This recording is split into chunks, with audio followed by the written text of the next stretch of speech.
ऐका ऐका नाही एनिवे ऐका. निलेशजी हे बघा एनालिसिस करावं अहो, ते लागेल. ते पण तिकडे आमदार आता होते वरळीत लगेच एक तुम्ही ऑफिस एका सुद्धा निर्णयाच्या टाकलं नाही. याच्यावरती आमदार कुठे आहेत आल्यानंतर म्हणून लोक शोधायचे पक्ष जे वरळीत संपला कुठे असेल आमदार विश्वास कुठे आहेत म्हणून लोक काही शोधत एक होते. विश्वास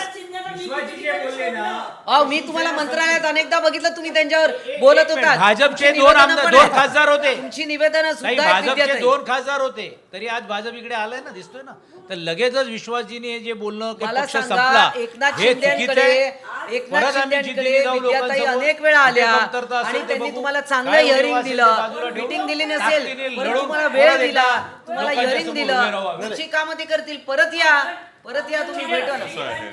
असं आहे ताई जरा ऐका एक पहिली गोष्ट लक्षात घेतली पाहिजे ही लोकशाही आहे. ताई ऐका तर खरं मनीषा ताई ऐका तर खरं जरा ऐका ना. सचिनजी बोलतात एक मिनिट त्यांची मनीषा ताई प्रतिक्रिया ऐका लोकशाही आहे लोकशाहीमध्ये सत्तेकडे तुम्हाला जेव्हा जनता पाठवत असते आणि विरोधकांना विरोधामध्ये ठेवते त्यावेळेला भविष्यामधल्या येणाऱ्या निवडणुकांमध्ये तेच चित्र राहतं असं नाही.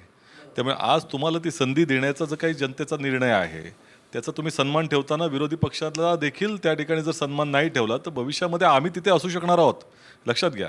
त्यामुळे कुठलाही पक्ष कधीही संपत नसतो. राजकारणामधली ही काही स्थित्यंतरं येतात कधी इथं कधी तिथं असतं आणि त्याच वेळेला हे जे म्हणजे असं जर असतं तर 2 जागांवरती निवडून आलेल्या 1984ला पक्ष आज देशामध्ये गेले 15 वर्ष आता 10 वर्ष झाली राज्य करत आहे. पण याचा अर्थ काँग्रेस पक्ष संपला भविष्यात राहणार नाही कारण विरोधकांची तेवढीच गरज जनतेला असते आणि कुठल्याही सत्ताधारी पक्ष कधीही कुठल्याही जनतेला त्या पद्धतीनं संपूर्णपणे समाधानी ठेवू शकत नाही. तो ईश्वर देखील समाधी ठेवत नाही.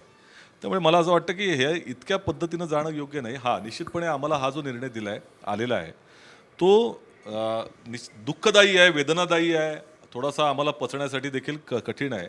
तुम्हालाही आहे. मी आता आपण मगाशी हे होते पाठकजी 2 दिवसापूर्वीच आमची भेट झाली होती विमानतळावरती. त्यांना विचारलं काय होणार आहे तुमचं ते बोलले मला नाही माहिती काय होणार आहे आणि मी म्हणजे कोणालाच त्यांनाही माहीत नव्हतं की असा निर्णय येणार आहे. हा काही निर्णय आहे का